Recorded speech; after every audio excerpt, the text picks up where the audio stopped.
Go. So we should be getting everybody in now. So come in, welcome everyone. So come in, great. Okay, so Assalamu alaikum wa rahmatullahi wa barakatuh, brothers and sisters, ladies and gentlemen, welcome. Welcome to another Islamic Courses Zoom session. We're going to start very shortly. I'm just going to allow everyone in, but let me just introduce everyone to the subject. Okay, today's session is on Ibn Ashur's educational thought, reform and renewal of Islamic education. And we're very honored to have Dr. Lahmar from the University of Bolton, who's going to be talking about the subject, his thoughts and his ideas and its implementation on Islamic modern education today. The presentation really forms part of the book in progress, which is with Routledge, entitled Islamic Schools in Western Europe, Objectives, Diversity and Belonging. And that's written by Dr. Fella. And the book adopts an Ibn Ashur's Maqasidi approach to analyzing Islamic schooling in Western Europe. Okay, so I just want to quickly remind everyone of the housekeeping rules. It is being recorded. Just if you're not on our mailing list, just leave your email address here, leave your devices on mute or silent. And finally, there is a Q&A session. So the format really is going to be the presenter is going to present for around 20 to 30 minutes or so, and then we'll open up for Q&A or so. So without further ado, I'm going to introduce Dr. Fella, if you'd like to come into the room. Assalamu alaikum, Dr. Fella, are you there? Dr. Lahmar? Assalamu alaikum. Welcome, thank you so much. Very honored and grateful that you could make it today, and also that you're going to present a very important topic and subject for Muslim educationists around the world. Very important. Welcome and thank you. So just to quickly start off with, we're gonna, this session hopes to explore Ibn Ashur, Muhammad al-Tahir Ibn Ashur, who lived between 1879 to 1973, and his vision, he was a great thinker and scholar of the Muslim Ummah in the last century. His vision of education reform and renewal based on his critical analysis of the cause and decline in Islamic educational thought and practice. The Mosque or University of Al Zaytuna was, really the traditional institution of Tunisian ulama and many parts of North Africa as well, learning from which Ibn Ashur graduated and within and taught and led. Ibn Ashur's proposed reform of Al Zaytuna's ulama's learning center was really a Maqasidi approach and view of change within the Ummah, as well as involving both the individual and social ongoing intertwined with transformational dynamics. Dr. Lahmar, we hope in this presentation and during the Q&A, we'll analyze Ibn Ashur's pioneering educational proposals for the traditional educational institutions in terms of their content, educational goals, teacher education, pedagogical practices, and teacher's role. For those who don't know, Dr. Fella joined the University of Bolton as an external supervisor last year. Previously, she worked as a research associate at the University of Nottingham as a lecturer and course leader for the MA program at the Markfield Institute for Higher Education. She has a very keen interest in methodological issues and theoretical underpinnings of research. It includes decolonisation of research and mixed methods research with particular expertise in qualitative research methodology. She's a fellow at the ESRC-recognised MA in educational research methods and a PhD at the University of Nottingham, as well as a PGC from Newman.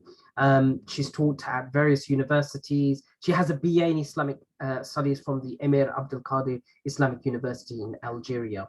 And she's a fellow at the Higher Education Academy and a member of the British Education Research and British Association for Islamic Studies. So without further ado, I'm going to hand over to Dr. Fella. Thank you so much.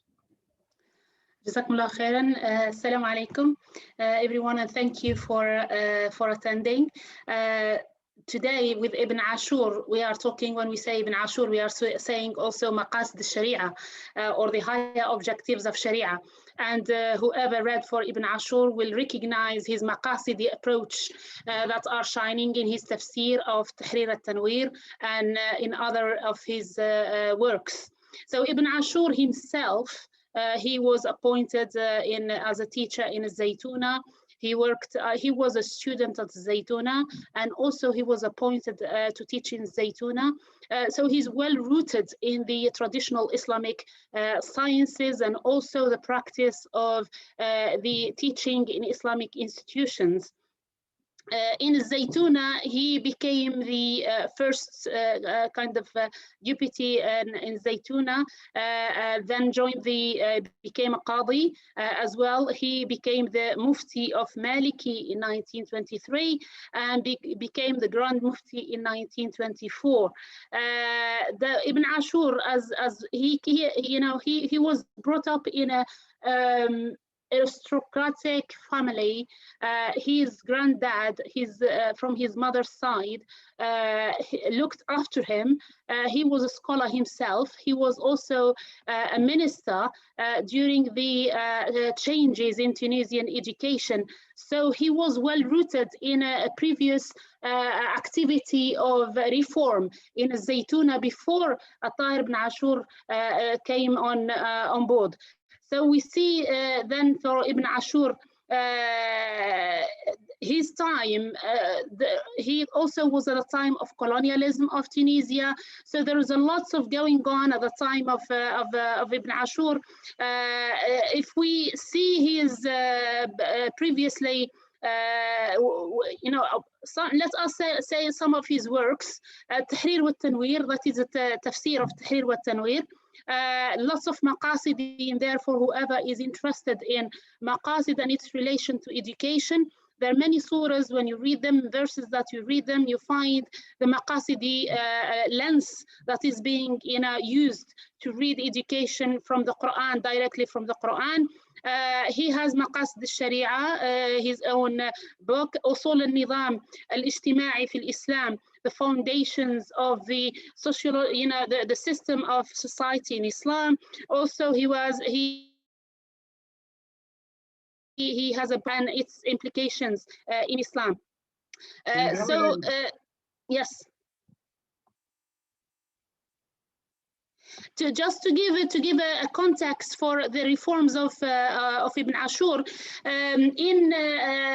there was during the time, there was many the time of Ahmed Pasha Bey, that was in 1837 to 1855, his rule. He actually made some changes. One of them was the establishment of the military academy of Bardo in Tunisia. And that was it's more an educational, it's not only military academy, school for training, but also was educational in approach of pedagogy and training.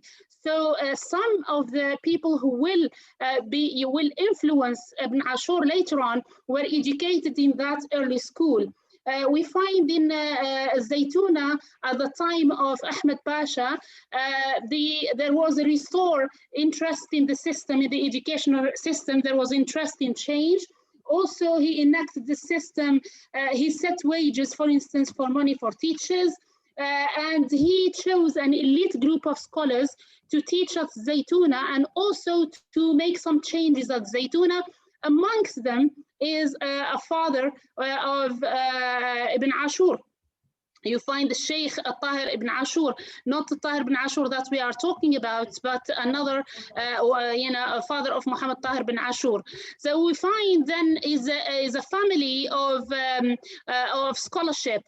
The era of Khairuddin, Minister of Khairuddin, Khairuddin was also a minister who was very keen in the reform in the education in Tunisia, because the traditional education was highly challenged. now by the French. The French took Algeria in 1830, and the influence, the echo of that was on Tunisia. That was the next step. So lots of, although France is not yet in Tunisia formally then, but there was a lot of influence and westernization going on in Tunisian society. So as an influence. So in that way, you find those who are interested to keep the identity and the Islamic aspects of the Tunisian society, they start questioning the traditional education that is going on, and the Zaytuna is at the heart of that. The scholars there at the time, they had lots of influence. That's why you find those people who went to be trained in the Academy of Bordeaux, they started another project of, because there they studied the languages, Italian, French. They were well exposed to the Western style of education and the broad curriculum of education. They came back, and from that school, because it's in Tunisia, and they started Sadiqiyya school. Some of them, of course, they went abroad as well, and they continued their education. But Sadiqiyya school, named after Muhammad al-Sadiq Bey, was founded by Khairuddin in 1875 as an attempt to reform education, and it was the first kind of modern school that to teach modern sciences and languages. Of course, besides Arabic, besides fiqh, besides other religious sciences, and is funded by the awqaf, so the public money of waqf. You'll find in a Sadiqiyya, many of who were trained in a Sadiqiyya, they later on taught in Zaytuna as well. So you find the influence, how he's moving through the society even before Ibn Khaldun was there. Then you find the Khalduniya school that was established in 1896. And that was next to Zaytuna Mosque. The Khalduniya school was established to teach other sciences. Now, there was a lot of demand in Tunisian context on changing a reform in the traditional Zaytuna teaching. We have to bear in mind then that there was a change in the Islamic movement towards the east by Al-Afghani and Muhammad Abdu. Also the change in print and the change in the media. So there was an exchange there, and the Tunisian context was active. Lots of discussion on how to change that. Al-Khalduniya school was established to teach sciences as a complement, to complement the curriculum, the Sharia curriculum into Zaytuna, and also with conditions that should not insult the Islamic beliefs in teaching materials, and also used to study in Khalduniya. Among those who used to study in Khalduniya and Sadiqiyya graduates, they moved to also to teach in Zaytuna. However, those subjects that were in Al-Khalduniya, taught in Khalduniya, and the Zaytuna students are supposed to have them, very few students joined the program because it was not compulsory in the examination to graduate from Zaytuna. Later in that changed, and certification of examination from Zaytuna was conditioning that actually they should be examined in the other subjects that are taught in Al-Khalduniya, including geography, history, arithmetics, and other subjects. So in this way, Khalduniya became the broader curriculum of sciences that really conservative scholars who oppose the reform refused for those subjects to be taught within Zaytuna.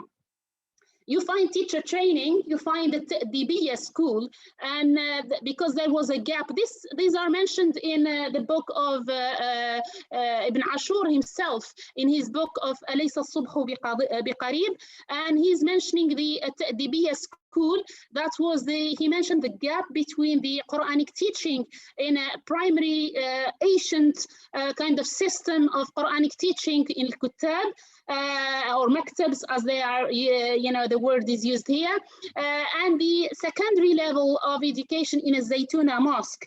So there was an organization, to organize the pedagogical training for teachers, Quranic teachers, to improve and to enhance their teaching skills in order to prepare the pupils when they go to secondary education. And those who train teachers in Ta'dibiyya, they called Mu'addibin. So Ta'dibiyya school was established next to Zaytuna Mosque, and it has also French language. You find later on if I go, this is the context with which, very brief context of Ibn Khaldun's reforms. You find Ibn Khaldun, he's well-rounded in and established in depth within Arabic and Islamic sciences, but he was also fluent in French, and he was exposed to the to the Western thoughts, and also within his family, he was exposed to the politics and to the aristocratic kind of environment of education. But he wanted to influence the Zaytuna to improve the standards of the education in Zaytuna. For him, the aims of Islamic education, before we talk to these are some of the reforms that will continue. The goals are of two parts. One of the parts is the benefits for the Ummah. And he emphasized that again and again and again in his writings, whether in Tahrir al-Tanwir or whether in other writings or whether in his book, Alaysa as-Subhu biqareeb. So the benefits for the Ummah, his main goal is for education is to prepare leaders to the nation, to the Ummah, in the fields of both the worldly and the religious fields, not only in the religious fields, in both of them, religious and other sciences, in order to achieve what he called the establishing an independent nation. So al-istiqlal. So he wants an ummah that is independent in its kind of scientific discoveries and in all aspects, even in economics, in sciences, in not only religious education. And he wants the scholars to be well aware of their contexts and learn languages. So just for clarification, when you mean scholars, this is a seminary. So you're talking about religious scholars. Yeah. So sometimes people conflate and confuse. Just for clarification purposes. Yeah. So he really was his theory of education is he wants the Islamic traditional scholars really to learn to a broader curriculum than only the Islamic sciences, and to also to have languages. And for him, that will expose them better to understand their context and to engage with that context more effectively, to the higher purpose of the establishment of an independent ummah or strong ummah that is having hifz al-nafs, to protect the nafs and to protect the dignity of the ummah, to protect. So those are also the maqasidi, they are here. And also he has the concept of hurriya, or freedom, and that's an important concept in the Maqasidi framework of Ibn Ashur. So his benefit for the Ummah now will go to the personal benefits of the individuals, and he put them at different, like at the faith level, to preserve the faith. And this is the spiritual dimension within the nafs, with tazkiyah, and also the ethical and moral dimension of action, because he emphasized ilm for amal, ilm, knowledge for action. And that was the role modeling, which he also, when he diagnosed the reasons for the decline in Islamic education, we'll come to them very briefly, he came back to those points. So also he put al-aql or intellect, to preserve the intellect, and that means the creativity and critical. He really emphasized promoting critical thinking within the Islamic traditional sciences. and to debate with the teacher and to question without breaking the moral conduct. But he's really for critical engagement with what is being read without putting any authority to any established scholar. If you have the dalil, if you have the evidence, then we should actually train the or prepare the students gradually towards this high capacity or high intellectual kind of engagement of creativity and criticality. Also, this is another level of nafs, is to protect the physical and the mental health for the learners. And he emphasized that, and he made some changing in Zaytuna to touch upon these two aspects. So anything that would help or enhance the mental health of the learners, he's for it. And anything that would negatively affect the mental health of learners, he criticized the harsh discipline, criticized the lack of facilities. He criticized the unhealthy sitting and unhealthy timetabling for subjects. He criticized the curriculum that doesn't give enough and sufficient breaks to the learners to enjoy some physical activity, and he asked for physical activities to be part of that curriculum as well, in order to prepare the conditions for education that are healthy for the learners after all those years that we spend on this educational journey. Also, he looks for the benefits for both the individual and the ummah, which are the practical, the productive, the outcomes. And he asked the teachers to look for not only for the short-term aims and goals of education, for Islamic education that maybe the learners will not notice, or their parents who are focusing on the qualification and focusing on the job, and he's looking for the broader goals for both the individual and for the ummah. What are the needs? He looks for hajiyat, which are, we know, in the higher objectives of Sharia, we have al-hajiyat.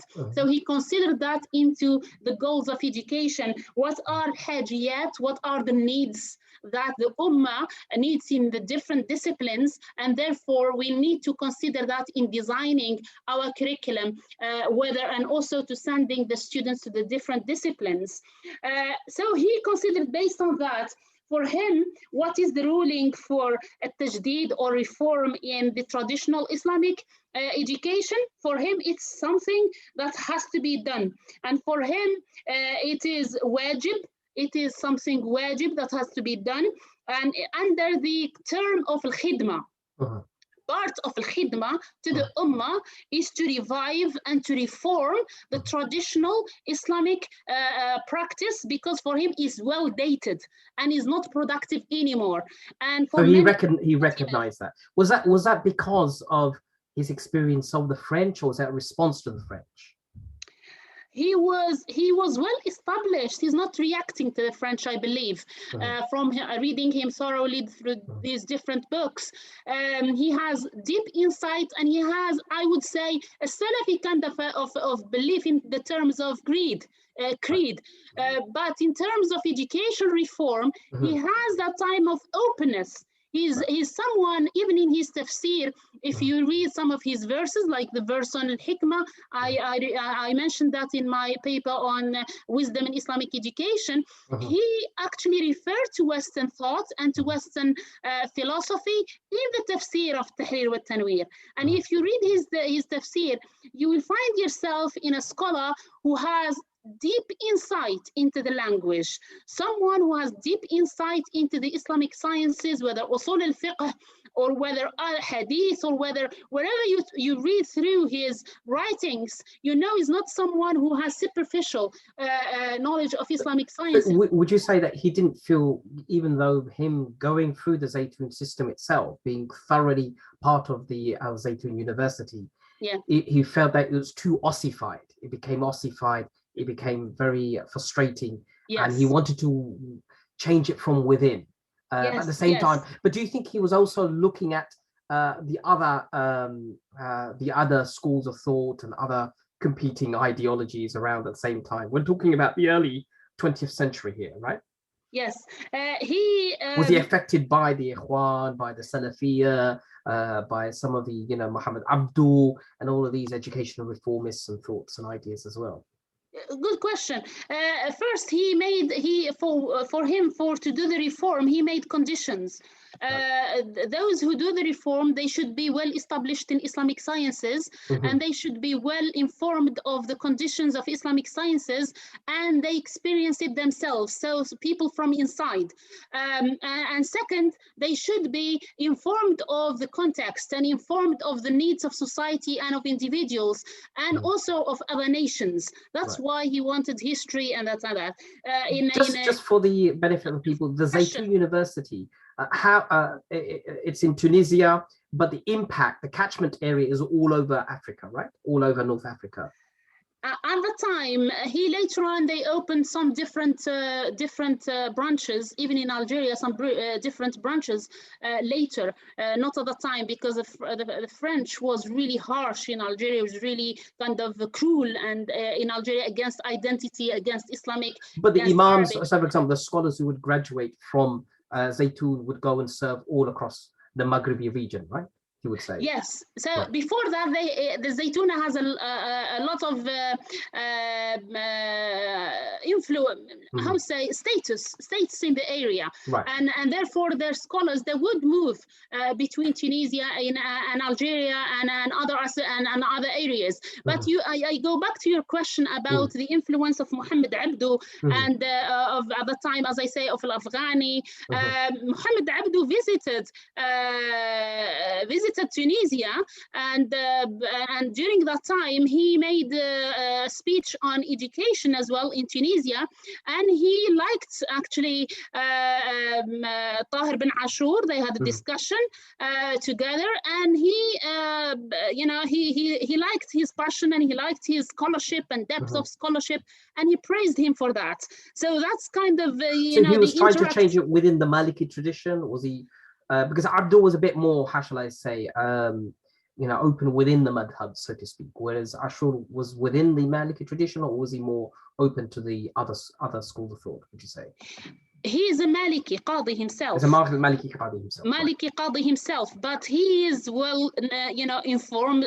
He's a scholar in other madhabs as well. But himself is a Maliki within the Maliki, because the North Africa is majority kind of Maliki approach. Yes. So if I go back to the influence, yes, there was an interaction. This interaction is not direct, so he was not a member of the Ikhwan or with Abdu or Muhammad Abdu or with Al-Afghani, but obviously like Muhammad Abdu's experience in Egypt, before Muhammad Abdu, he believed in revolution, but after the revolution then failed, and there was colonialism to Egypt, and then Muhammad Abdu changed his approach to focus on education and to make reform in education. Those ideas were echoing in the media in Tunisia. The ideas of the East, they were echoing, and the ideas in Tunisia, they were actually also moving towards in Egypt. So there was kind of an exchange of ideas, even through Al-Urwa Al-Wuthqa. There was an exchange of ideas even within Algeria, because in Algeria was Jam'iyat Al-Ulama Al-Muslimin with the leadership of Ibn Badis, Abdelhamid Ibn Badis, and in that kind of influence, you will find the interaction that Ibn Badis praised Ibn Ashur, and through the change that he is trying to make in Tunisia. Before Abdelhamid Ibn Badis, Emir Abdelkader in Algeria, he was in interaction, writing in a kind of interaction with Al-Urwa Al-Wuthqa of Al-Afghani. So those kind of movements and changes and reforms, even though they are not in a kind of a group like Al-Ikhwan, but they were actually engaging, and you cannot stop with the media. That kind of engagement was happening, yeah. Influenced, yes. And you can see that's kind of influence. If I try to, I'm not claiming the cause, but I'm saying there is an influence there, like Muhammad Abdu influenced in Egypt, like Muhammad Al-Ghazali. Right.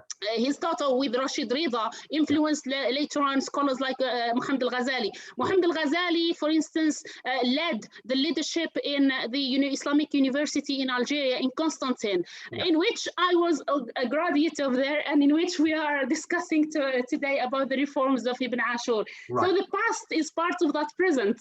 So Ibn Ashur's maqasid approach, essentially, how would you summarize it now before we go into the, what are the finer points of his maqasid approach in terms of education? His maqasid approach, actually, he was looking for al-ghayat, for higher objectives, for dunyawi and dini, both of them. And you have to look for the spiritual, you have to look for the moral conduct, you have to look for the health, but also, and for the outcome of the action. But within all that, he called for reform in the content. He actually pointed to 3 areas. If I say 3 areas of reform: for the teacher, and for the content, for the books, because he considered them as dated, and also for the ways of teaching, he considered them very ineffective and dated, and they don't engage at depth with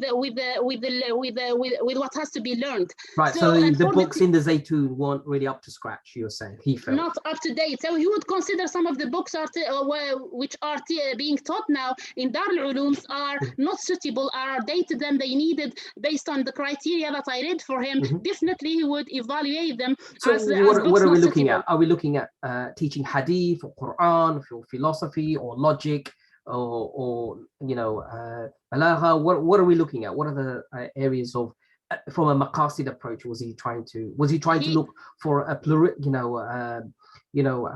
a comparative fiqh, or was he looking for a particular fiqh way of teaching, or what are the specifics? For him, this is, you're asking me now for a different area. You are asking he's looking for different stages. So when you start with the early primary school with Quran, you enhance the teachers' pedagogical skills to teach Quran and the foundation, but the books need to be revised. So the nonsense, I would say, that is not supported by evidence should be removed from those books, even if they are for established scholars. And then the secondary phase would be for less memorization and more for analysis. So the first stage, memorization, to give kinds of conceptual foundation for the students. Then you move to less memorization and more of understanding and analysis. That's the secondary phase. And then you move what are we looking in secondary phase? What are the age groups? Sorry, I mean, I'm trying to get people to because a lot of people are not really familiar with the North African system or the Zaytun system, so to speak. What are the age groups? So this is a seminary, this is a madrasa, Islamic University. We're looking at people in the 18, 19, 20-year-olds, yeah? Yeah. The third one is the higher education, when you go to criticality at depth, just to finish the 3 ones. But about the age, usually at early age, they go, the time they don't have a certain age. It's one thing that is Ibn Ashur criticized, is the freedom, uncontrolled freedom of education in traditional sciences. That is the differences in the age, differences in the level of education, differences in comprehensions, level of comprehension, and also open space in the masjid that is not suitable for an organized and well-structured education. So in this case, when you ask me about the age and the traditionally and the ancient style, it was open, which he criticized in certain, so it has to go through kind of reform itself. He asked for adult education to be separate and to also to be encouraged by the state, but not compulsory, to encourage the adult education and the literacy of adults. That's for the mass, not for the, is that for the mass? For the mass, yes. Right, okay. But he asked for the primary, for the children, young children going to Kutab, to focus on the memorization and this, but with even if it's a memorization, should be they should aim to increase their comprehension and to increase their criticality, but at a little bit at the very early stage. Then they move to the secondary after they finish the school, the Quran. This is he mentioned it clearly and explicitly in his book, أليس الصبح بقريب, that from secondary, as I say, undergraduate, when you finish the examination in Zaytuna, takes 7 years, which is similar from my teaching in Alima courses. It's the same thing in Azhar or Deoband. It's a similar sort of thing, or Medina. So 7 years, you start the secondary after you memorize the Quran, after you memorize the basic nazms and the basic kind of memorizations that are needed in grammar and language and all this. You move to the secondary phase in which you study more of a rhetoric, more of in-depth kind of a tafsir. You know, I have the details, but I don't have the time for that.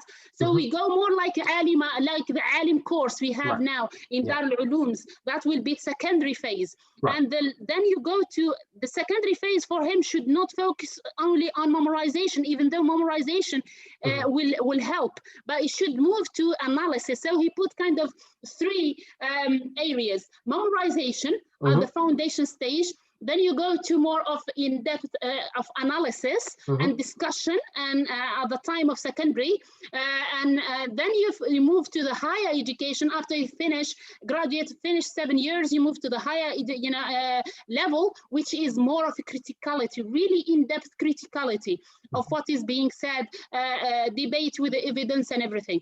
And to do that for him, he questioned the pedagogy. He also questioned the assessment. He's well ahead of his time. He questioned the ways of assessment, and that the assessment, superficial assessment of information collection, does not help the learners to improve their criticality. And therefore, we need to look as well for the different skills that the learners should have.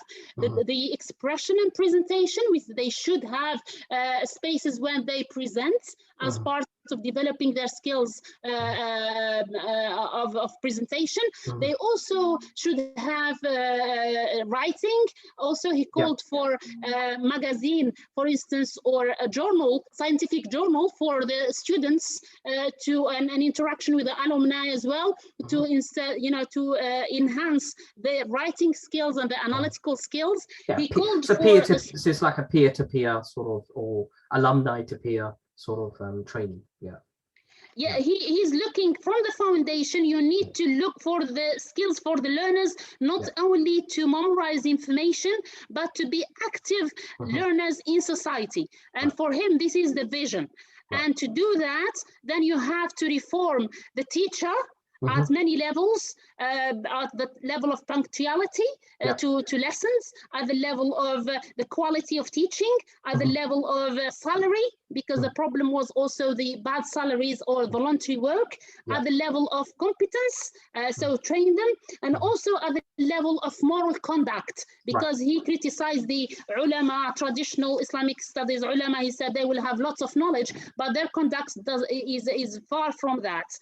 So it's what dates are we looking at? 1920 or 1930? Just out of interest for the people here, we're looking at 1930 something. Yeah, for his time, he was. We are looking because if you see his birth was at the end of the 19th century, so he was born in 1879. 24 years old, he graduated from Zaytuna. Now we are at the beginning of the 20th century, really early 20th century. And was Tunisia under the French control by then, or it wasn't under French control? At the beginning was not under the French control, but it was at the 1881, was under the French colonialism, but was different approach than French colonialism in Algeria, and it was aiming at cultural change and transformation from within. So that's why the French colonialism at the start was different, was trying to win the scholars, traditional scholars, to its side, and trying to do some reforms within Zaytuna, but with the permission of the Zaytunis. But this didn't work. And even the good reforms that Ibn Ashur and other scholars who were keen actually, for the sake not of the French, for the sake of preserving the Islamic identity of Tunisia, and because the French After colonialism, they started the parallel, like what they did in South Asia, in India, for instance. They started the parallel system of education, and in which the teachers are trained, and kind of modernization. And that kind of marginalized the traditional system of education, and lots of criticism was in the Tunisian media then how that system will continue to function, especially, as I said, I mentioned Sadiqiyya and I mentioned Al-Khalduniyya later on as a kind of a response to a kind of reform that should be done. And did he put all of his stuff into a book, like an educational manual, philosophy or so, and that was that utilized by the Zaytun University?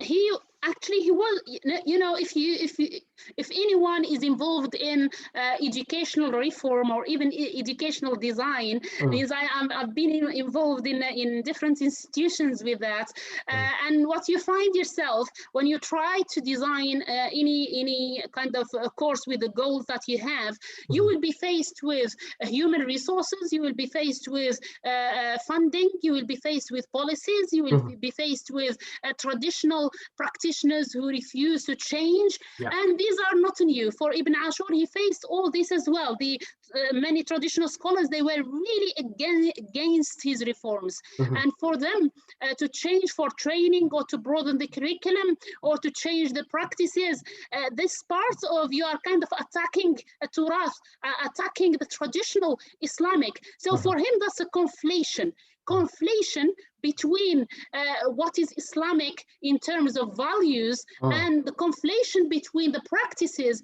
that were contextualized within certain times. So for him, actually, we are going backward, we are not going forward, because the previous scholars, they did their ijtihad and they were really critical, and they asked for the evidence, and that's why they moved forward in the scholarship. Then because they were so scholarly, they broadened their kind of their knowledge to really different disciplines. Come on. And the scholar at the time, but did he put the idea? At the time, the scholar was someone who's really knowledgeable in everything. For him, that started to collapse, because then students could not compete with that. So they start to go for summaries, and after the summaries, then becomes taqlid, imitation, and becomes only to explain the summary and to summarize the previous works. So for him, that's kind of stagnation in the Islamic traditional sciences at the level of knowledge production and at the level of teaching and learning. And therefore, the books themselves, they need to be reformed, and not only the teachers' pedagogical practices. So did he stay in the Zaytun? Because with his frustrations, he didn't continue to stay, and obviously it doesn't seem that they continued, they took on the advice, right, before the French completely came and controlled the country. Yeah, he because the French, he was not in Tunisia, it was not like in Algeria, as I say, it was not as fierce. So they were trying to avoid confrontation, and whenever there was kind of a side of confrontation, because for the French, the early presented reforms were not welcomed by some of the scholars that they are at the side of the French, and therefore that brought the debate in France itself. How would you allow such reforms? That's not again. Those reforms are against the French colonialism in Tunisia, because then they prepare the scholars to better education, and they actually wanted that traditional training of scholarship to by itself die by itself and be marginalized in society. So then the new system was more of to compete with this and to preserve the traditional imitation kind of teaching and learning. And for that was for the benefit of some traditional scholars who, for their benefit, to keep and preserve that. That's why Ibn Ashur, he faced a fierce opposition from scholars, and he resigned in a certain time from Zaytuna. Then he came back to its leadership later on. Right, okay. And what's been the impact of his educational philosophies and ideas? Because obviously after he came back, he wrote his great commentary on the Quran, we know, and really, and after that, in the early 70s, he died, if I recall. Yes. So what's been the impact? So if you were to summarize the impact this is before the dictatorship came along, right? Aberdeen came along, so to speak. So just to summarize, what's been the impact of him across the North Africa and maybe the wider Muslim world, you know, on his education philosophies and ideas, and what can we take now? Because obviously you've taught in Islamic schools, you've taught as higher Islamic studies at university. So what are the takeaways you found? How has it benefited you? And what can you share to some of the academics here who are watching, or some of the Islamic school teachers who are watching? What can we take from here? Because there are there's loads of models out there, but we haven't really heard of IBN ASHUR'S model, because obviously the UK and the West is really dominated by the Dar Ulum model. So we take everything from the Shah Wali Allah's sort of philosophy and the various schools of thought. Yalla. Yeah, I think the main thing here is actually, when we talk about reform, is to talk about reform from within, and a reform by people who have knowledge from within. So for him, the reform should not be something to assimilate in the other, but also should not stop from benefiting from other nations, from other philosophies. He gave, for instance, examples of Western, of French academies for teacher training, and also for societies, scientific societies. Was he versed in some of the French schools? So, like, for example, Descartes and Rousseau and some of the other French intellectuals. Was he versed in that, or did he have an idea? You find him time to time going to he's versed in the old philosophy, Western philosophy from the Greek, and also he would come forward also to mention some of the philosophers of the recent time in his writings, whether أليس الصبح بقريب, or whether even in Tahrir wa Tanwir. So what I would take from Ibn Ashur myself is, as a scholar that is well versed in the Islamic tradition, well versed in the Islamic broad curriculum, not only in the Maliki. He's a mujtahid, But he didn't have a problem saying, hey guys, look, as part of our seminary, we should also learn. At a certain age, once you reach the higher levels, we should start investigating Western or French intellectual tradition in the seminary. Did he have that notion in the seminary? For him, the schools, like in the seminary now, Dar al-Ulums, for him, if I apply this framework for him, then those books, I faced those challenges that he's mentioning here. I faced them as a trained teacher teaching in Dar al-Ulum. I faced dilemmas. How can this book be taught for year 9 girl who's struggling with identity and with the whole context, and then she's not, or he's not exposed to understand the context, the history, the philosophy of the society, to prepare them psychological for their mental health. And it's not their priority to study for me the detail of the small print that even undergrad students at Islamic University in home country, in an Arab country, will not understand it, and yet I have to teach it to year 9. I think that is really something to look at from within, and from within I am against the imported reform from outside that does not respect the uniqueness of the traditional Islamic education. But some might say, Dr. Fella, look, if I'm in Zaytun, right, and I'm going to be a sheikh on an imam, right, and gonna go and teach in an expat community in France or in Germany or in Europe, right? Surely I should understand some of the intellectual philosophical traditions of the European culture and civilization. What's wrong with that? There is nothing for Ibn Ashur. This is wajib. So this is wajib for him, right? Yes, okay. For him, right. But you have to learn the languages as alim, as a traditional alim. You have to learn the languages as many as you can. Right. At least one foreign language you should have. Also, you should be as versed in the Islamic tradition as you are versed in the context. These are for the advanced students, right? These are for the advanced students, not for the... the advanced, yes. But the language is from the start. He put the foreign language in the curriculum right from the start to, you keep the foundation to learning the Quran and Arabic. But then he puts the other foreign language with it, and he recommends that. And would he put also sciences as well, the physical, natural sciences as well? So, for example, mathematics or physics, chemistry. chemistry, biology, whatever. Was that part of the curriculum as well? Yes, he put geography. For instance, he put history, and he considered one of the, because when he discussed the reasons for backwardness of Islamic education, he mentioned few things. He mentioned one, the weakness in the ways of teaching, and he called for this is very advanced, that people now some people they're proposing it as something new. He proposed that scholars who are working on Islamic education reform actually should be from within the Islamic tradition, and they know the experience, but also they should be open. They should form networks of scholarship. They should actually form societies for research. But these are management issues. Just to finish issues, this right? point, because it's so important. He called for societies for research in Islamic education in terms of pedagogy, in terms of impact, and in terms of development. So this is something for him is essential for Islamic education. So for him, centers of research about Islamic education and how to improve it in terms of teacher training and in terms of content and in terms of ways of teaching, all of it for him is essential. Okay, that essential is one thing, but did you write a methodology? Did you write a clear-cut curriculum for reform? So for example,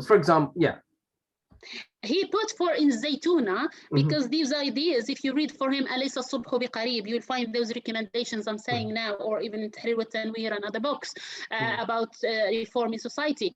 But for him, it's contextualized, and therefore the scholars of any institute should start from the challenges within that context, within that society.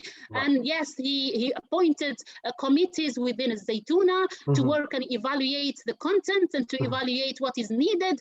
Students, they were sent to Al-Khalduniya school for a broader curriculum.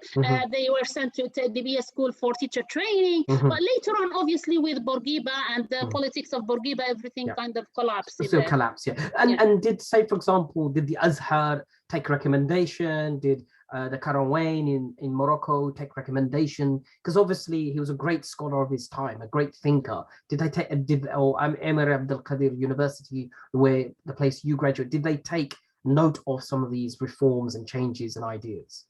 From those, for instance, in Maqasid al-Sharia, it was not part of the curriculum. So I studied it as part of the curriculum in the Islamic University in Algeria.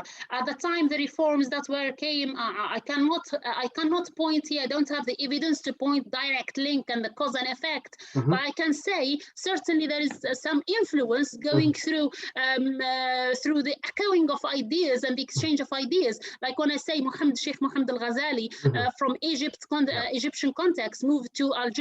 Then the Islamic University at the start, by the way, the Islamic University as a start was with the idea of people are coming strong in their sciences. So majority of students in my cohort and the previous cohorts before the military coup, majority of the students are talents in their colleges based on the baccalaureate and in many of them in sciences. Even the discipline of Islamic sciences in the college was sciences, studying natural sciences, studying maths and physics as core, and then they moved to the Islamic University. I studied natural sciences and moved to the Islamic University with a high competition to get in the university at the time. It has a high reputation at the time in Algeria. So then the curriculum, we studied al-Mantiq, we studied history, we studied philosophy, we studied Maqasid al-Sharia. I can't remember the details now, please forgive me, but it was kind of influence. So Maqasid al-Sharia was there. The students, they were we had English at the university, but that was also collapsed in Tunisia with the military coup. Was a military coup not only on politics, was also on Islamic traditional teaching, and the whole of criteria of accepting to university and going to university was marginalized, and the talents, they don't go there, they go to elsewhere, and that I mean, the best students will go to medicine and engineering and so things like that. and that's why he put here, he pointed to a very important point, which is called in his words تسلط السياسي على العلمي, the power of the politician over the scholar. Yes. And how the politicians, they have that say of a scholarship, and so he called scholars. He's not very into politics himself. He focused a lot on intellectual thought. So he's not that type of like Muhammad Abdu, the activism he did, but he was an activist within the education reform. But he called scholars to form strong societies. And as I say, one of the decline issues he found very problematic. He found it very problematic that scholars, traditional Islamic scholars, are not aware of their crucial role in society. And they are not, because they are not aware, they are standing up against reforms, and they are not doing their roles in society. So, you know, so this is... He was a man ahead of his time. Now, as someone who's been impacted by his education philosophy, pedagogy, and thoughts and ideas. And now let's talk about your, how do you feel us in the West? I mean, we have all the freedoms in the West. Relatively speaking, despite Islamophobia, we can set up schools, we can set up seminaries, Darul Ulooms, or Zaytuna equivalents. We even have a Zaytuna college, Cambridge Muslim College and Markfield, that you think. What are the, from your experiences as an Islamic Studies professor who's taught in higher education? So we've got the schools, you've taught in an Islamic school. Tell us, what are the challenges in Islamic schools? So you've taught in the Nottingham one, Jami al-Huda, for the girls to produce alimas and sheikhs. What are the challenges for you in Islamic, institutions like, Islamic universities in the West? Or in general, what are using Ibn Ashur? So yeah, and then we're going to open up for Q&A. I taught from primary school. I taught from Quran Kutab to the university, to masters to PhD across here in the UK, and I taught also international schools in Saudi Arabia.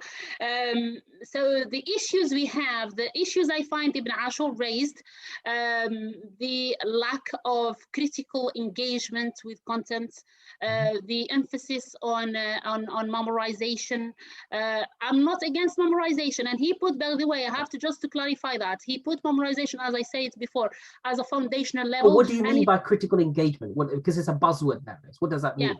Surely, if you're learning a text, learning the commentaries, right? Learning the commentaries of the text, that is critical engagement. Yeah, critical when you ask for evidence, like Abu Hanifa radiallahu anhu, when he used to ask his students, Abu Yusuf and Muhammad and Zufar, when they say just yes and write something, he said, do you ask me first about my evidence? So that is what I mean by critical, is not to be critical, and this is I have to clarify for Ibn Ashur, is not to be critical by abandoning your heritage and by without criticality you import from others for whatever, just to enlighten the superficial level. That's not what is meant by criticality. Criticality for him, and or what I understand it as well, is for students to be able to recognize, even to recognize the positives in their traditional learning, and if they find something stronger, they should take it, you're saying.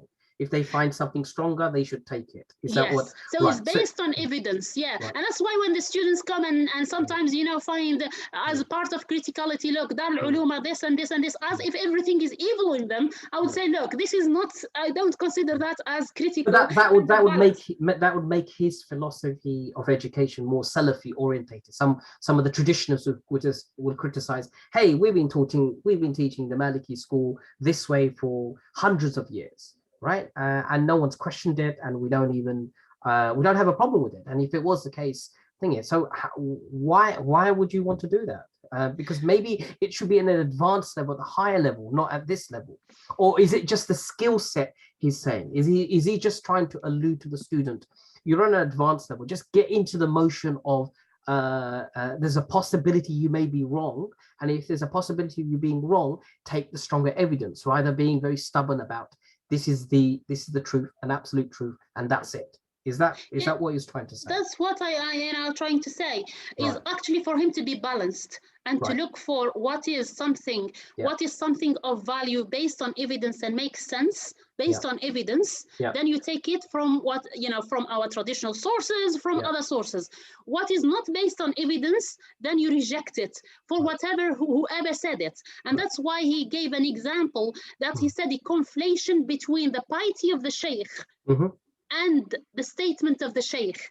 He said, our love to our scholars and our love to our shuyukh should not be conflated with their opinions. So their piety is something, judging their piety is something, judging their scholarship claims is something else. And therefore he was encouraging more of independence of thought from the teacher, but with full respect to the teacher. So in this way, independent thinking as opposed to pure critical thinking. Kind of is not imitation. So for him, he criticized in cases where the students find the teacher's statement of nonsense, yet they accept it. When they asked, why do you accept it? Doesn't make any sense. He said, because that sheikh is pious. Maybe he has some insights that I'm not aware of, and I cannot prove it with evidence. For him, that is not acceptable, because for him, the scholar is not someone we cannot judge the insights from within of the scholar. If he has any insight or she has any insights, if they have any insights within them, they should disclose them in an argument supported by evidence. If the evidence cannot be evaluated and judged, then this is not actually acceptable. These are for the advanced students anyway. Advanced students in seminary, Okay, so what else would you say? So in the areas of Islamic schooling, so if you could split it between the areas of so you have lots and lots of Islamic school teachers coming through nowadays, lots of maktab teachers coming through, and lots of higher those in Zaytuna or Cambridge Muslim College types or Ibrahim College types. What is the advice you can give to these folks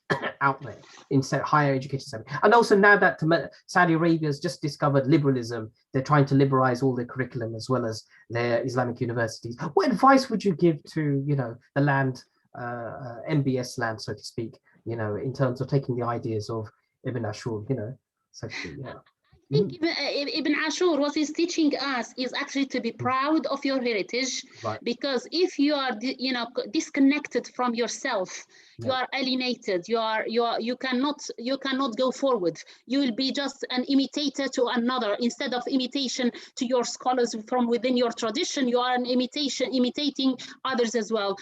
So you are not original. He's calling for original thoughts from within. So in this case, you revive your heritage and civilization within your context, your current context. And to do that, you cannot do that without understanding your heritage very well, and also being proud of who you are in your own heritage and history, and also being open to the other, to be able to unpack. So he's not taking as package, take everything as package or rejected as package. Is actually to have the ability and the skill to be able to analyze and unpack suitable into your context and what is not suitable to your context, and to revive and bring and innovate. So in this way, you are in a dynamic rather than just imitation from here or there or making a patchy work. That's not for him. So wouldn't you say, if you look at, folks in Zaytuna in America, I'm not sure how much you know about the college and its curriculum. It's quite broad-based. It's quite, it's quite welcoming. It takes liberal arts, the best of liberal arts and the best of the Muslim tradition, and trying to combine it. We have the Cambridge Muslim College, what are your thoughts? Because of these are, and then you have Ibrahim College, like a reformed Darul Uloom. I'm sure they are all taking some of the ideas already of Ibn Ashur and putting into place. Would you not say? I would say I'm writing now a chapter on higher education, and is more of a theoretical one, but informed by my experience as in higher education teaching in both independent higher education institute. I was in the European Institute of Higher Education of Human Sciences, and I was also at Markfield, and I was leading in Markfield 2 courses, the Islamic Education and Islamic Studies. So and was heavily involved into the curriculum design and course design and evaluation and you use Ibn Ashur's methodology, of course, right? Yeah, of course. I look for when I think as an educator, you want to look for what the students, how they can be active in society, and active means they can actually not isolate themselves and be rigid, but at the same time not to melt and assimilate, but to be able to connect to others, to be able to see the shared. This is what Ibn Ashur as well mentioned, is to be able to see the shared human values. There are shared human values, and if we miss to see that, and we focus only on difference, we cannot even identify the wisdom in the other, but also to see, not to see your unique kind of issues that you need to defend them. That is also another issue. So is to design a course, you are as an educator into that dilemma between the political context that is driven by consumerism and by marketization and business. I have to say. But that's like with anything.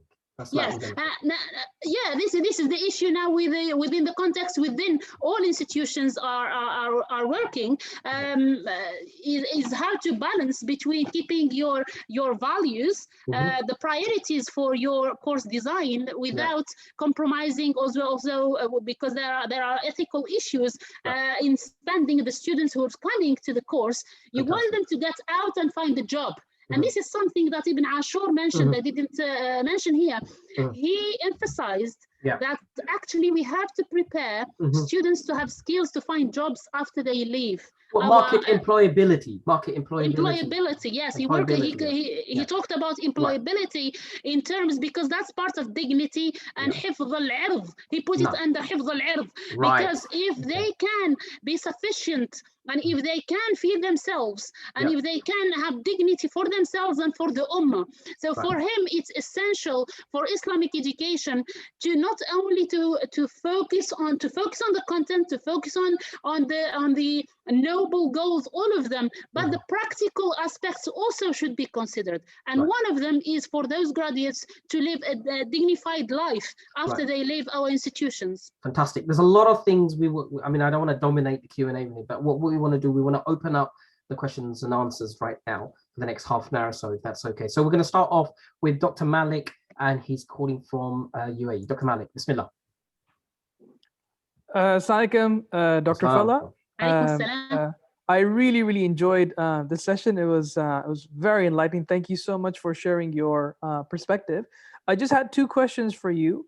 So the first question that I had was, given his idea of reform in pedagogy, do you think this reflects his theological tolerances? Because in some of his tafsir particularly, he, I was very impressed that he took a lot of issues where ulama were divided, and he said these were all points of differences, but he didn't kind of say that these take you outside the full Islam. So for instance, the well-known debate whether Adam was created in heaven or on earth, the Jannah, where is that? He said these are both plausible, but none of them are theologically binding. So do you think that there was some kind of reflexivity between his education reforms and his theological tolerances? I think so. From reading him in various issues, like the women, for instance, is very critical of the status of women in our societies and how they are not educated. He talked about hurriya and dignity. He refused completely servitude and isti'bad in any form, even in social form, even in personal relations. He rejects that, and you find it in his tafsir at different places in his tafsir. So for him, education is for dignity, for karama, and education is for freedom as well, because then that will lead to al-ibtikar, the creativity. And that's why for him here, when you find in his tafsir, you'll find he will put many views in there and then say his view and why. And even when he goes to very controversial verses like hitting women, or like the woman of polygamy, for instance. He is open, and I think he's presenting, as you said, thank you so much for bringing that. He's presenting another way of dealing with issues with openness. So he would give the different views, then he would put forward his view. So for instance, he gave the right to the ruler to issue a policy punishing those who hit their women, because the context has changed and the time has changed, and therefore it doesn't achieve any goals and any aims in that this understanding, literal understanding of it. Also for ta'addud, he has his own view, and how his original is one, and so he has his kind of views, but he will not say these are, don't exist. They say they exist, they have this, and fairly, most of the time, fairly, he would present even the other's view in a fair way. And you find him referring to Al-Mu'tazila for Zamakhshari's tafsir, for example. You find a lot of Zamakhshari tafsir. You find going to Socrates, to Aflaton, to Ibn Rushd, to different kind of schools, even if they are different from his Salafi creed, but you find them present, and their voice are present in his tafsir. Mm-hmm. So the sorry, no, if you allow me. No, Bismillah, Bismillah. So the second question that I had was that so my particular field is the relationship between Islam and science, and one of the biggest hot topics is the relation and compatibility of Islam with Darwinism and evolution. In light of what you said, right? How would, I'm not looking, how he would respond to this. I'm saying as an educational reformist, how would he go about providing an infrastructure or some kind of pedagogy to be able to talk about these two fields? Because at least the little that I've read about Islamic education, there seems to have been a bit of a drifting of the natural sciences from these seminary programs. So I just wanted to know your thoughts on the whole discussion. He actually discussed the idea of how to preserve faith, and he discussed the science at his time. Scientism was at peak, and obviously Muhammad Abdu, you'll find some of his views when it goes to the edge, and Ahmed Khan and others, you find them going to the edge at the time. So he's within that context, but he did not go to that edge. I believe he actually was prepared to prepare. His view is, when we prepare scholars from the Islamic sciences who are have skills to engage, then they can actually relate to the youth and relate to the learners with respect, and to have that dialogue, but also to have that creed. He's really into faith. He's not saying it's fine, but he's saying with dialogue, with respect, with dignity, but without, if you close the borders with the learners and we just judge them, then we are having a detachment. And he's very critical of that authority of the teacher. He discussed the relationship between the teacher and the learner, and he criticized how scholars would give themselves too much authority with the learners in the study circles of halaqa, in which the student would be considered as lacking adab, lacking manners, if they are coming close to the teacher. So he say we should be more of relaxed kind of manner with the learners, but we preserve the adab and the morals in dealing in our own conduct, in our own modeling. If we are role modeling moral conduct, we don't have to go to harsh discipline. So with sciences, as you say, he's encouraging also to give a kind of foundation to students who go to other sciences and specialized in them. They should have a foundation of Arabic and Islamic studies at the base, at least they can refer to. Brilliant. Oh.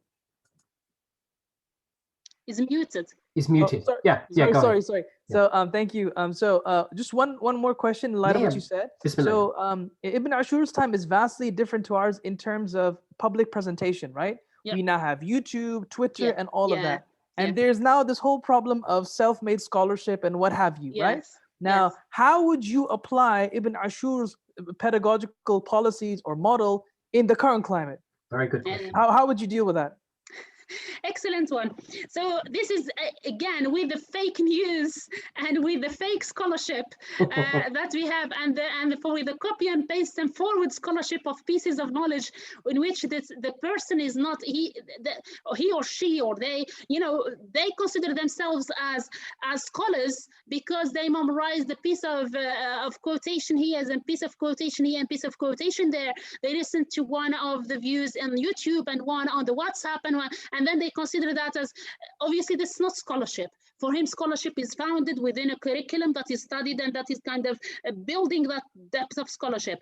But if we take this, if we reform the education system, whether within the Islamic tradition sciences or whether within the mainstream, we would kind of develop individuals who are critical for the information they receive. So if I apply this, because they receive the information, they are actually prepared with skills to unpack it and to question it and to question the evidence and to question who's saying what. Then in this case with because he put one of the maqasid for him is al-ilm. He defined al-ilm بكونه قوة الفكر. Al-ilm is the power of intellect. So if there is no power of intellect, even if someone is memorizing the whole library that is behind our brother there, is still not scholar. Is still not scholar for Ibn Ashur, because that scholar should be able to process, should be able to analyze, should be able to unpack, to engage. That is what is scholarship. So if we are grasping our, the whatever on the web without criticality, this is one way is a problem of education and how we prepare the learners. Barakallahu. Thank you so much, Dr. Fella. I really appreciate it. Thank you. Really appreciate that. Okay, we got a question from Dr. Hisham. I'm just gonna unmute you, Dr. Hisham. Assalamu alaikum wa rahmatullahi wa barakatuh. Wa alaikum assalam wa rahmatullahi wa barakatuh. Barakallah fiki. My name is Umar Hisham Al-Talib, and my PhD is in sociology. And I'm really happy that you are bringing attention to the great scholarship of Ibn Ashur. He is one of many North Africans, mashallah, who have enlightened the Ummah, but who have not been recognized. So since we all agree that Ibn Ashur was such a great scholar, what are the main obstacles in the Muslim world and the non-Muslim world for recognizing him for his great scholarship? Thank you so much. One of them is what Ibn Ashur himself mentioned is the active role of scholars in the field of making those, of presenting those scholars, key scholars in the field to the field of education. So when he mentioned the networking of scholars and societies, bringing societies of scholarship and building centers of research, what do they do if they don't communicate about this and if they don't share scholarship? So part of those shortcomings are us.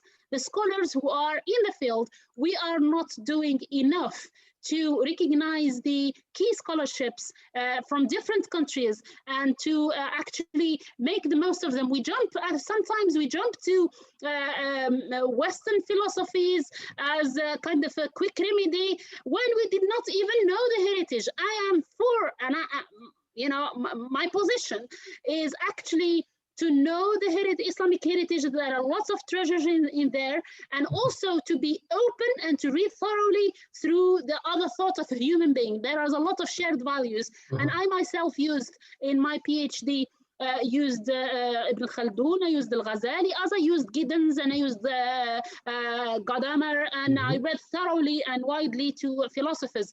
But we need first to know our heritage. If we don't know it and we are theorizing for Islamic education, then this is a crisis by itself.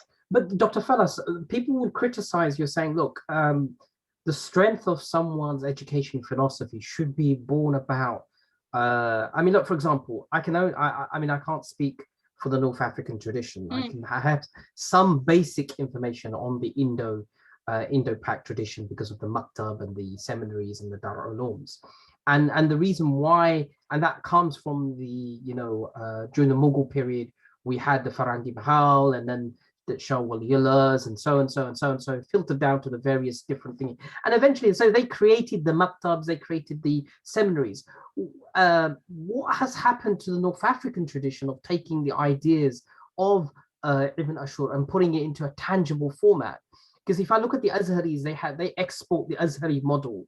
And so the Medina University experience has been to produce missionaries, as opposed to, so you go to Medina, you become a missionary. You're not really you're not supposed to, you're not really, if you want to be a thinker, you want to be a scholar, you sustain Saudi and so on. But so in that sense, what happened here? What happened to the Zaytun? What happened to the Ibn Ashur's model, so to speak? I mean, surely if it was so great, then people should have continued this idea and put it into tangibles. Omar, do you want to comment on that? Because obviously, you've as someone involved in triple IT, and again, even the triple IT model, they've exported themselves around the world, but it's always remained in the Islamic universities, hasn't really filtered down into a tangible format. So for example, look, the Indian model has tangibly gone down into the weekend schools,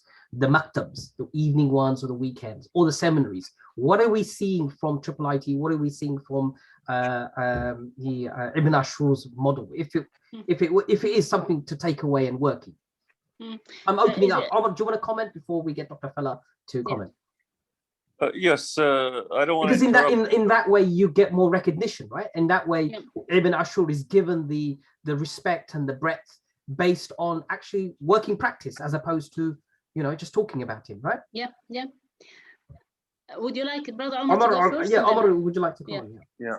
Yeah. Just 1 minute from your time. Sorry to take away your time, Dr. Fella. But this is an issue not just with the International Institute of Islamic Thought, but with many honest, well-meaning Islamic reform efforts. And that is with the International Institute of Islamic Thought, they would highlight and recognize the importance of people like Ibn Ashur, but they were unwilling or unable to advocate his ideas and put it into action, either because they didn't know how, or they were too busy on the more high level theoretical arena. And because they were so tied to this ideology of Islamization of knowledge, they stayed kind of aloof from the grassroots. Theoretically, what triple IT and similar institutions assumed was that they would come up with the ideas, and then the young men and women coming out of the Muslim universities like Zaytuna or International Islamic University Malaysia or University of Medina or others would take those ideas and implemented them. That never happened, and they didn't take the next step, which would have been to create cadres of students who would then implement the ideas of Ibn Ashur around the world. Yeah, thank you so much. You've raised an important point. We shouldn't forget the North African context as well of colonization. Means we are talking about very recent history of Algeria got independence in 1962. And in 1962, then the illiteracy was extremely high in Algeria. For a while, Arabic, for certain periods, Arabic was not allowed to be taught. Quran was taught secretly. So this was a harsh war, not only on killings and kind of inhuman colonialist regime in Algeria, but also it was a crucial, it was kind of a harsh, violent against aspects of identity, and including Arabic and including Quran and Islamic studies. So to pick up the issue from the 60s and then 70s is just actually to work for literacy in society and to make education compulsory. So my generation, I would say, is the generation when we came to the universities were start to be all over, and we are there and we are educated. But yes, there is not enough done, like Ibn Malik ibn Nabi, not Ibn Ashur in Tunisia. Malik ibn Nabi in Algeria did not get his rights in Algeria as it should be. And part of that is because of what Ibn Ashur mentioned as a high goal for education, which is independence of the Ummah. The nation was not really independent, and that is my own evaluation. You are asking me about my own. So the independence of the will of what should be in the education system is not up to you per se, and therefore it's political. And that's why Ibn Ashur mentioned in there the power of the political over the scholarship. So in this case, even the reforms that came, Arabization in Algeria, and from that kind of generation of Arabized, before that you find French, everything is French speaking. My husband, studied everything in French. He was just few years before me. I came later on, everything in Arabic, but we studied French from third year. So the communication of language as well. I am here in Britain. That is my generation when we came in the 90s. Because of the military coup we established, now we communicate in English. So we are a kind of connection to English-speaking Muslim communities. When most of the North African, they use the natural way for them to immigrate was in France because of the language. So there is a lot of issues in there. I can see in Tunisia the effect of when I study these schools and how they develop, and I can see the Arabic, for instance, in Tunisia, and the standard of the media. If I listen to the media and analyze how much Arabic and French, I can see lots of politicians, if they're not from the Islamic parties or anything, they're speaking in Arabic, fluent Arabic, compared to politicians in Algeria speaking in French. Even from even if they're not from the Islamic kind of political parties, they're still expressing critical ideas, things against tradition, but in Arabic. Well, in Algeria, you find French. The Ministry of Education in Algeria, before the Hirak, was French speaking. She was not Arabic speaking. She didn't speak Arabic. She started learning the Arabic really basic when she was a minister of education in a country in which Arabic is a first language by constitution. Yet you put on top of it a minister who does not speak Arabic at all and speaks to people and to teachers in the system in English. The irony is, if someone who was applying to be an Arabic teacher in the system failed the French exam language, they will fail teacher training and they cannot be teachers. Yet the Minister of Education, who's failing the language of the first language by constitution in the country, she doesn't speak any, and even the dialect, she didn't speak it, only very, very basic. So in this way, we are talking about history in present, because her granddad, one of her uncles to her dad, actually was in coalition with the French colonialism and was in a strong bond to reform Islam from within, to accept colonialism. So, and she was proud of that on TV announcements. So when we are talking why Ibn Ashur was there, is not there, or why Malik ibn Nabi, we are talking about a system of education to which Ibn Ashur himself criticized. He said parts of the problems we have in the decline is, other than the will and the of the politicians, we also have the problem of the system. And that system of education, the whole of it needs a reform as well. So he discussed that. And with the discussion, when we have opportunities of reform from within the political system, when we find individuals who come here and there and ready to do a real kind of reforms loyal to the Islamic civilization, but also to go forward with modernization, which is necessary, you find from the traditional scholarship who are opposing to that. Omar, do you want to add anything extra to that? Just to make an addendum, with all due respect to everybody who mentions colonialism, I think we need to go beyond that. It happened, it was terrible, it made a lot of bad things, but we're way beyond that now. Yeah. We have the ability to do many things now. You there? Dr. Omar? Yeah. I think it's just disconnected. Okay, he's back again. Hang on, let him finish his idea. Yeah. Because I have something. Yeah, you're back. Yeah. Yeah. So what can we do now, and how can we make what we do effective? We should be answering that question. And my answer to that question is exactly what you alluded to, Mizan. We've already established Islamic institutions in the West where there's enough freedom to do what we want to do. Let's build on that experience from a critical point of view. But at the same time, as Dr. Fella mentioned, let's recognize the scholarship of our great scholars, build on that, and move forward. Let's stop talking about colonialism. Thank you. And just to add to that, Dr. Fella, did you ever mention the, I mean, again, from the Indian experiences, the maktabs were independent because of their endowments. Was there anything related to that? One of the key things, and I don't know the system in North Africa and the whole system there, but could you maybe add to Sheikh Omar's comment? Let's not, we're moving forward from colonialism, but also how you know, moving forward, how are you going to finance this thing? Because you've got to have an endowment system or a payment mechanism, because you know, at the end of the day, Emir Abdelkader himself said, if you don't pay a decent wage to your teachers, you ain't gonna get you're not gonna get decent teaching. Very simple. Yes. So for colonialism, I'm not from the people who are saying all the ills we have from colonialism. Actually, I take on view of Malik ibn Nabi that our decline is because we are ready. We have been colonized because we were ready for colonialism. So we have to treat the problems that we have within about why we have been colonized. Why do we still have accepting this? So it's from within, and I take this on board. But colonialism is a fact, and we cannot deny the power of colonialism, and we cannot deny its impact. But this is not the cause of it.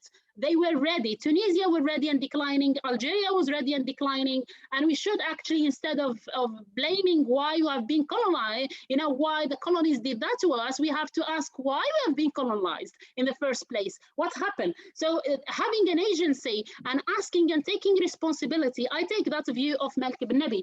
The other thing is the question that you are asking about Kutab.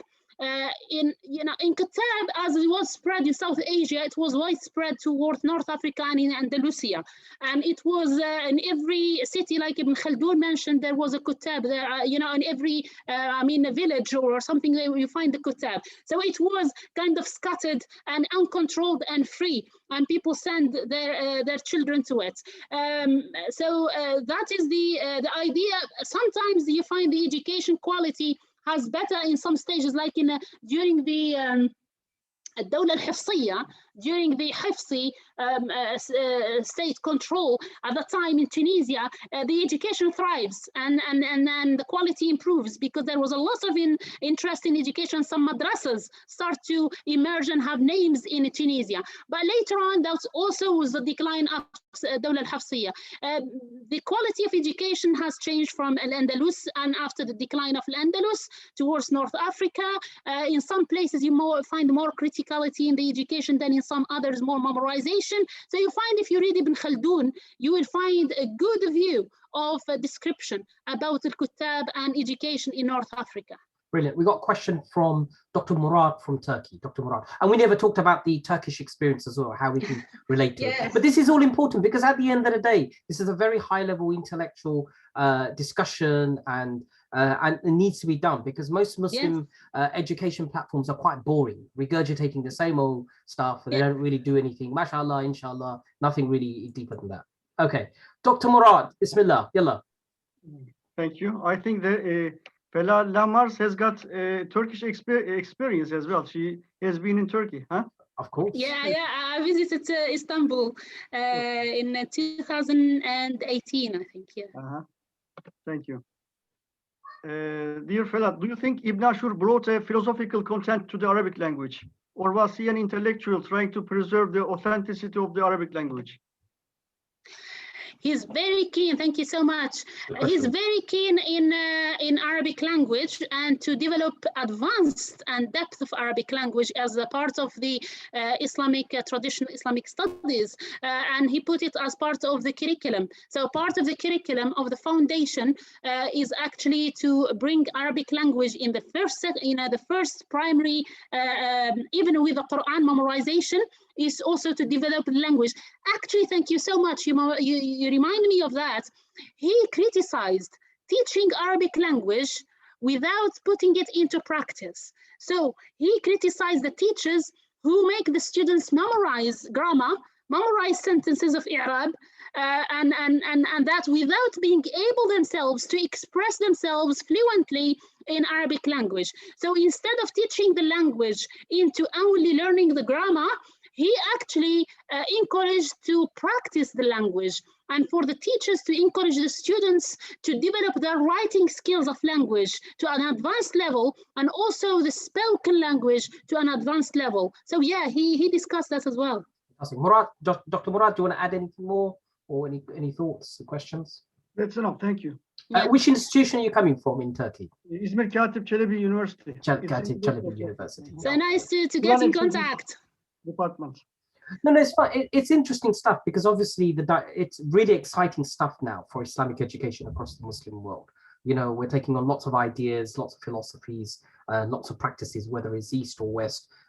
It's really good, because, you know, and some of the stuff in Turkey is interesting, very interesting stuff. And at the same time, it's also, you know, questionable as well, because, you know, they're going through challenging times, whichever way one looks at it. So, yeah, I mean, we have a question from a chat from Nazreen. Nazreen, she said, Ibn Ashur emphasized re-educating the teachers.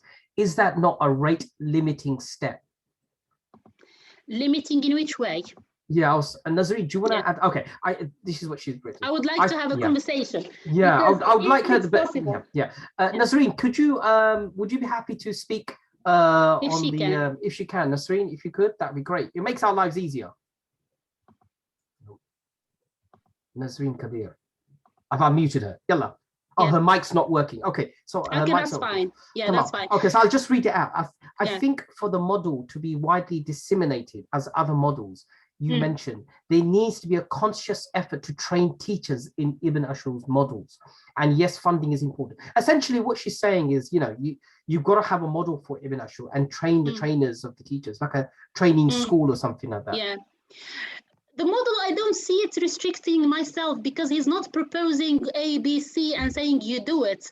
He actually, considering the context to be important in any reform, and therefore he is considering that is change. He also, because of his consideration of the context, he criticized the scholars of closing ijtihad in usul al-fiqh. So he's not closing ijtihad in education if he's opening ijtihad in usul al-fiqh, and he himself worked to detached maqasid al-sharia from usul al-fiqh, because he was building on previous scholars in maqasid al-sharia. He was taking on Shatibi stuff and taking advantage Al-Ghazali and Al-Juwayni and later on Shatibi and others. So he learned from them. He's demonstrating actually the scholarship, how to benefit, acknowledge and move forward, how to benefit, acknowledge and move forward, but also to consider the contextual changes. And for him, this is crucial, and for him, this is not, we are not changing the Sharia. We are actually learning the context to apply, to achieve the higher objectives of Sharia within that context. And it's important to say this is not relativism for Ibn Ashur, because he put conditions for that. One of those conditions is for the person to be well versed in the Islamic traditions, for Arabic language, for Quran, for Hadith, for all the sciences, traditional sciences. Second is also to, before we jump, and he emphasized that, we are getting into the maqasid now. Before we jump to say this is a maqsid, this is a higher goal, we have to prove it with evidence. He's using inductive approach, and I have that keen interest in methodology, as you mentioned. If he was alive now, if he was to looking up, because obviously it's been 40 years, more than, let's say 50 years since his death, right? If he was to look at Islamic University, Azhar, Zaytun now, under the new regime, right? Under the new regime, Karawain, if you was to look at Dar Ulum, Nadwa, Deoband, if you was to look at Zaytuna College in America under Sheikh Hamza Yusuf, or Abdul Hakim Murad's Cambridge Muslim College, or Markfield, which one would he feel comfortable with? And what would he say? I know this is a difficult question, I mean, because as someone who studied his education philosophy and methodology, and so what would you say? I mean, it's very difficult. Or even looking at Turkey, Ibn Khaldun, which claims to combine the traditional with the modern, or you have you know, many different models within Turkey, because obviously the Turks have the Diyanet system, which a lot of the Muslim world don't have, right? Pakistan, which is supposed to be the greatest Muslim nation on earth, but hasn't really got anywhere in getting its Islamic schooling stuff into shape. So what would you say? What would you say if you was to look? Would you be happy with the Medina model currently at the moment? What do you feel comfortable with? Is he more of a liberal arts person? Let me use his approach. His approach is not to judge without evidence, and also to have research, empirical research. He pushed for that. So I think we need empirical research. So if you were to say empirical research, which institutions are producing the publications? So in Hadith, you could say it's the Darul Ulooms of Indo-Pak. Is it in Egypt with the Azhar? Is it producing enough commentaries and new works? What is it? What would you say? It's not about how much, it's about the quality. So let us say, because one of the points he criticized is the quantity versus quality, and he believes that many lessons are provided, but they are poor and they're not quality in Zaytuna. So if we are thriving in institutions, those institutions, they are not you know, meeting the needs, the hajat of the community, then this is how actually we evaluate by meeting the objectives of Sharia in hifd al-nafs, in dignity, freedom, engagement, effectiveness in society, if I have to say that. So the institution, if I use the framework, the institution that would be successful is not how many publications, is actually how many people are active in society as much, how many ideas they have impact in the real life of people. What is the difference this institution made in the real life of people? So if we see some institutions, like, I don't want to name, like institutions who, for instance, you know, helped for graduates of Dar al-Ulum to actually get qualification and get into life, into the mainstream education, and can continue, can work. I think for Ibn Ashur, this is a positive aspect. For instance, he may point to some other another aspect can be negative compared to hifd al-mal, for instance, is the value for money. Then I think the institutions also should ask the question: do we have justice within our institutions? Do we have freedom within our institutions? How far the dignity within our institutions? I think this is part essential. Maybe even actually, if he was to come to the West in America or UK or some places like Sweden, really it would be the Western institutions. Really, they're the ones who are really producing the goods in terms of justice, in terms of really the Muslim institutions will be struggling. Fundamentally, it's because of money. He mentioned the positive sides of those aspects, but because he has a critical mind as well, he was critical of absorbing without being critical what we take. So, but yes, he praised many of the practices within the West. He knew he was exposed. He was not isolated. In his family, he has part of his family. One of his teachers was in Italy, and he speaks Italian, and also the other speaks French. He speaks French himself. He was also trained in another institution. He was in a contact with foreign scholars. So he was not that person who was isolated in his Zaytuni tradition and has nothing to do with the world. He was but what I'm saying, if he was to be alive right now, which institution would be comfortable within the Muslim framework? None of them really, would you say? I cannot say that, but I would say there's always the closest. What would you say the closest would be? You know, this is for an academic to say this without evidence and without this is my analysis. I can say this framework, and I think from my experience, personal experience, let me say that, because I cannot claim more than that without empirical evidence, that I would say we still lack, I have to say, we still lack on the dignity of the human being, the karama, okay, and the freedom. So let's say the way in some institutions students sit from morning till afternoon, this will be criticized directly by Ibn Ashur as affecting their physical health. Also, the environment, maybe it's affecting some of them their mental health. How many parents they leave their children who are young at year 7 in boarding school for long? Is the school providing the parental kind of a gap within the school life? How to do that to the best? So we just see some institutions are in the media not meeting the basic kind of cleanliness issues. Then this is for Ibn Ashur is an issue. Because he called for etiquettes, for cleanness, for beauty, for those things that these are standard things in the West we take for granted. The Muslim world takes for granted sometimes. In terms of your what are your forthcoming work now? Tell us, because we've got next 5 minutes. We're going to finish off. What are your what can we look forward to? What are your next research? What are your pieces of work, books coming, or what are your interests coming, looking forward? I have a book chapter that is in the process with Springer. Routledge, isn't it? With Routledge. No, that's Routledge, the book. Is Islamic Schools in Western Europe, Objectives, Diversity and Belonging. And I have the book chapter where it's called Islamic Based Educational Leadership in Marketized UK Higher Education, discussing Islamic values within the market system. So I will tackle those issues. I will include some of those ideas in my critical evaluation, some of the questions that you are asking today.